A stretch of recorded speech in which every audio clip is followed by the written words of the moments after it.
He went on to Rome, where Pope Julius, still resolved not to do the tomb himself, was anxious to employ him. Then Bramante, and other rivals of Michelangelo, put it into the Pope's head that he should have Michelangelo paint the vault of Pope Sixtus VI's chapel, of which was in the palace, raising hopes that in doing this he would accomplish miracles. They were doing this service with malice, in order to distract the Pope from the projects of sculpture, and because they thought for certain that either he would turn the Pope against him by not accepting such an undertaking, or, if he accepted it, he would prove considerably inferior to that of Raphael of Urbino. Michelangelo, who had not yet used colours, and who had realised that it was difficult to paint a vault, even made the effort himself to get out of it, proposing Raphael and pleading that he would not succeed, as this was not his art. He went on refusing to such an extent that the Pope almost lost his temper, but, when he saw that the Pope was determined, he embarked on that work which is to be seen today in the Papal Palace, to the admiration and amazement of the world. In all of these things, in the beauty of the compartment, in the diversity of poses, in the contradiction of the contours of the vault, Michelangelo displayed consummate art. But to relate the details of these and the other things would be an endless undertaking, and a volume would not suffice. Therefore, I have passed over it briefly, wishing to merely cast a little light on a whole rather than go into detail as to the parts. And, in the midst of this, he was not without anxieties because, as he began the work and completed the picture of the flood, it began to mildew so that the figures could be barely distinguished. Therefore, Michelangelo, reckoning that this must be sufficient excuse for him to escape such a burden, went to the Pope and said to him, "Indeed I told your Holiness that this is not my art. What I have done is spoiled, and if you do not believe it, send someone else to see." The Pope sent Sangallo, who, when he saw it, realised that Michelangelo had applied the plaster too wet, and consequently the dampness coming through that produced the effect, and, when Michelangelo had been advised of this, he was forced to continue, and no excuse served. While he was painting, Pope Julius often wanted to go out and inspect the work. He would climb up by ladder and Michelangelo would hold out a hand to offer him help up onto the scaffolding, and, being one who was by nature impetuous and impatient of waiting, as soon as the work was half done, that it was from door to midway on the vault, he wanted Michelangelo to uncover it while it was still incomplete and had not received the final coat.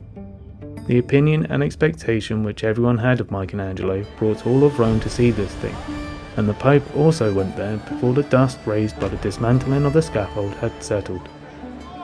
After this work, when Raphael had seen the new and wonderful manner of painting, as he had a remarkable gift for imitation, he sought through Bramante to paint the rest himself. This greatly disturbed Michelangelo, and before Pope Julius he gravely protested the wrong which Bramante was doing him, and in Bramante's presence he complained to the Pope, unfolding him to all the persecutions that he had received from Bramante.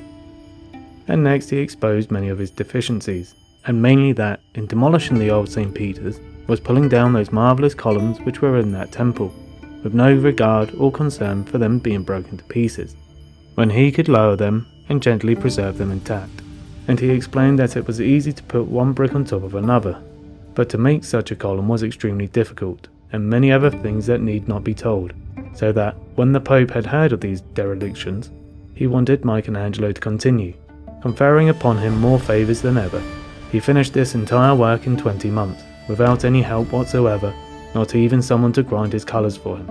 It is true that I have heard him say that it is not as finished as what he would have wanted, as he was hampered by the urgency of the Pope, who asked him one day when he would finish that chapel, and when Michelangelo answered, "When I can," the Pope, enraged, retorted, "You want me to have you thrown off the scaffolding?"